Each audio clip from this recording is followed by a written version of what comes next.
Olá, tudo bem? James Eduardo, da Vanca Consultoria. E hoje, dando continuidade à nossa série sobre fluxo de caixa, vamos para o nosso último vídeo. Mas antes de ir para a tela, gostaria de convidar você a conhecer o curso de Gestão e Finanças Método Vanca 2.0. O diferencial desse curso é que temos mentoria individualizada. Além de um curso completo na área de gestão e finanças, que você vai ter 4 módulos: empreendedorismo, finanças, resultados e planejamento estratégico, muito videoaula, certificação com mais de 80 horas de aula, um curso voltado para as pequenas empresas, gestores, empreendedores, pessoas que têm interesse no mundo da gestão de negócios. Vou estar deixando o link na descrição do canal para você conhecer mais do nosso curso de Gestão e Finanças Método Vanca 2.0. Também queria convidar você a conhecer Vanca Consultoria Online. Lembrando que a primeira reunião é grátis, então também vai estar na descrição do canal. Agora, vamos para o vídeo hoje sobre fluxo de caixa.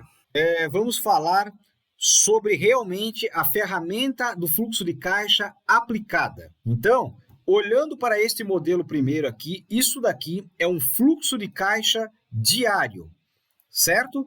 Aqui temos o plano de contas sendo aplicado. Este tipo de plano de contas aqui seria um plano de contas analítico. Então, ele é um plano de contas mais resumido. Eu não tenho necessidade de ter aqui, no fluxo de caixa diário, um plano de contas tão detalhado, aberto na planilha Excel. Se eu tenho condições e tenho sistema para ir verificar, e se tiver uma dúvida, um exemplo aqui que eu vou dar para vocês. Digamos que eu tenha dúvida aqui nas despesas de venda e marketing aqui no dia 21, por exemplo, aqui, eu tenho esses 30 mil reais de pagamento. E eu quero saber exatamente o que é esses 30 mil reais. Se eu tiver um sistema, eu vou entrar dentro da conta despesas de venda e marketing, que é a grande conta, e vou lá dentro verificar quais contas resumidas, sintéticas, dentro da conta vendas e marketing, estão fazendo esse valor de 30 mil. Por exemplo, pode ter ali dentro comissão, pode ter frete, né? Contas que são ligadas diretamente à área de vendas e marketing, né? Que podem estar perfazendo esse valor de 30 mil reais. Então, é por isso que aqui a gente traz resumido e na tela, mas se for necessário, e aí a empresa tem que ter esse detalhamento, no Excel, aqui, por exemplo, essa tela está trazendo o resumido, mas eu poderia ter em uma outra tela que essas informações estavam vindo, elas estavam alimentando esta planilha resumida, né, de uma outra planilha interligada, que seria as contas no detalhamento, ok? Ou ir para o lançamento que fez o contas a pagar. Lembrando o seguinte, pessoal, o contas a pagar, eu vou mostrar um pouco aqui como é que ele é, o fluxo de caixa, como que ele é alimentado. Primeiramente, para um fluxo de caixa funcionar, ele tem que ter um saldo inicial. E como é a alimentação do saldo inicial? É onde a gente chama de conciliação bancária. Conciliação bancária é você pegar o extrato da conta do banco da empresa e conciliar lançamento a lançamento para dentro do sistema da empresa. Seja em Excel, seja num sistema ERP. Mas você vai jogar este saldo bancário e todos os lançamentos vão ser conferidos. Então, lá dentro do extrato do banco, este saldo aqui, por exemplo, que está aqui nessa data do dia 21, o que ele é? Ele é o saldo final do dia 20, do dia anterior. Saldo inicial do dia 21, correto? Como é que foi feito esse saldo? Ele recebeu lançamentos de tarifas, ele recebeu lançamentos de contas a pagar, de débitos, ele recebeu lançamentos de recebimentos, provavelmente de duplicatas que tinham a receber, de depósitos, talvez eu tive empréstimos a serem debitados. Bom, N tipo de lançamentos no extrato. Eu preciso conciliar todos os lançamentos diariamente para que eu tenha o saldo correto. Então, o meu saldo inicial todo dia tem que bater com o saldo do banco. Então, esse é a primeira informação que o fluxo de caixa recebe. Quais são outras informações que o fluxo de caixa recebe? Por exemplo, na área de recebimentos, ele vai ser alimentado pelo faturamento. Então, todo faturamento que a empresa faz gera uma duplicatas a receber, no contas a receber. Então, eu vou ter lá no meu fluxo de caixa esse contas a receber dentro de uma data recebível, né? Que seja 30, 60, 90. Então, todo o meu contas a receber vai alimentar as receitas do fluxo de caixa. Contas a pagar. Como que alimenta a área das despesas? Ele é alimentado pela área de compras. Então, todas as compras efetuadas, lançadas pelo contas a pagar ou diretamente pelo setor de compras, que seja pela área fiscal, mas resumindo, as notas fiscais são lançadas e geram contas a pagar. E esse contas a pagar é que alimentam as despesas. Mais um detalhe. Para um fluxo de caixa correto e que realmente faça efeito, você não consegue ter uma posição para os outros meses se não fizer previsões. Porque você não sabe exatamente quanto você vai ter de folha de pagamento no outro mês. Quanto você vai pagar de energia elétrica no outro mês. Quanto mais ou menos de faturamento você vai ter daqui a 2, 3 meses. Então, é necessário uma projeção de fluxo de caixa e que dentro do fluxo de caixa se façam previsões. Essas previsões, para as receitas, você vai fazer média. Então, você tem que ter um histórico e dentro, mais ou menos, do histórico que você tem, por exemplo, de faturamento, você sabe que o seu faturamento, você tem uma meta de vendas. Essa meta de vendas, a sua média de recebimento gira em torno de 30, 60, 90. Vamos pensar assim. Então, para cada faturamento que você está fazendo no mês, você vai dividir em 3 parcelas subsequentes dos meses posteriores. Isso vai virar uma previsão.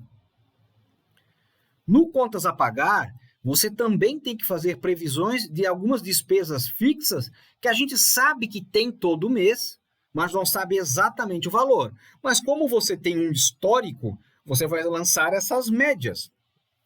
Então, você vai lançar uma média da folha de pagamento, mais ou menos, que você tem todo mês. Quanto você paga de fundo de garantia, de INSS. No final do ano, você já vai lançar 2 previsões de 13º. Você vai lançar a previsão de impostos que você tem todo mês para pagar. Se você tem apenas o Simples, por exemplo, que você paga todo dia 20, você tem mais ou menos uma média e você consegue projetar o Simples baseado na sua meta de vendas. Ok?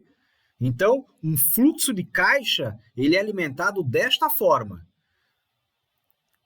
O saldo bancário conciliado, contas a pagar lançado pelo compras, contas a receber lançado pelo faturamento, e as previsões. Previsões a receber, que são previsões de faturamento, previsões a pagar, que são as previsões das despesas que você tem fixas todo mês. Você também pode fazer uma média de mais ou menos quanto você paga de matéria-prima. Você tem mais ou menos... E isso tudo é baseado em quê? Orçamento, planejamento estratégico. Então, você vai orçar... Vamos pensar o seguinte... que o seu custo variável, mais ou menos, que é mais ou menos a sua matéria-prima aplicada, é mais ou menos de 45% do faturamento. Então, você vai faturar R$100.000 para este mês agora. Você tem uma necessidade de comprar matéria-prima para esse mês de 45 mil, certo? Custo variável, matéria-prima.